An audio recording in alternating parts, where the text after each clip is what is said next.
Hi there, and welcome to Ian's Engage channel. I'm Ian.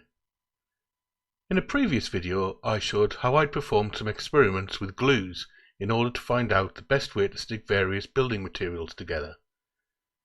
In this video I'm going to share the latest track plan, yes, another one, and discuss what I think needs to be done next.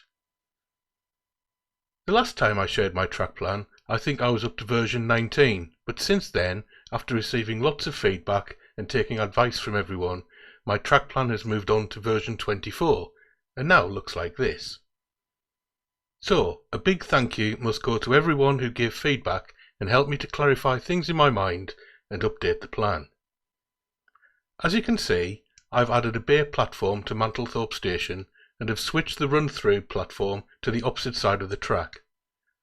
I think this will give both better operational value and will make it better to view the station. I've also made both platforms curved, which should make it interesting to try and model.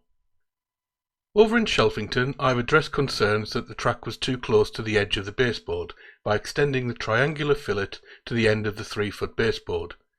This should give plenty of space should a train derail at that point. I also plan on eventually adding a lip to the edge of the board to avoid a derailment disaster. I've also added another triangular fillet at the end of the 3-foot baseboard, which has allowed me to dramatically extend Shelfington goods yard. This was a decision taken mainly so I'll have somewhere to store my rolling stock until Fiddletown becomes a reality. The biggest news though is that I've actually bought some track. So, what you're seeing here on the baseboard is sort of Shelfington deconstructed. There's enough track here to build version 19 of the layout, and enough to build the majority of version 24, excluding the modified Shelfington goods yard. It's a bit of a landmark moment in the build, as there's now no going back, otherwise this whole adventure will have been a massively expensive mistake. Before I can progress further though, I need to figure out what I'm doing with back scenes. I've already purchased them, but should I install them on separate boards or fix them directly to the wall? My preference is to fix them directly to the wall, as space is at a premium and losing even a few millimetres in depth could seriously compromise my track plan. I also need to work out exactly how I'm going to go about constructing and installing the scenic breakboard. I quite like the idea of being able to remove it, but I'm not sure whether I have the skill to construct something like that. Also, what shall I make it out of? I'm leaning towards 3mm grey board, as it seems quite rigid and I could split it into sections quite easily, but will it stand up to the abuse from the likes of PVA glue that is bound to get?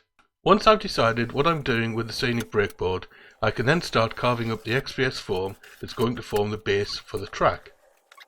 Then I can start thinking about how I'm going to install point motors into the foam. Maybe I should also start thinking about DCC bus wires too, and how I'm going to fix all of the electronics to the underside of the baseboard. Getting beneath the board just isn't fun with my dodgy knees, so I quite like the idea of having pull-out, flip-down or even detachable boards to aid in access to things like accessory decoders. I've actually got a bit of a mad idea that involves Velcro, which may become my friend of the future for attaching stuff underneath the layout. I also need to start saving again, as my model railway savings funds are almost exhausted. All of this is actually quite daunting really, but also incredibly exciting, and I really hope you're enjoying following along on my journey. Okay, so that's about it for this update. If you've got any hints, tips, useful tools or techniques to pass on to a beginner in Engage modelling, or if you simply want to say hello, then please do so in the comments section. Anything and everything you've got to say will be greatly appreciated. In the meantime, thanks ever so much for watching, and hopefully I'll have another update soon. Bye.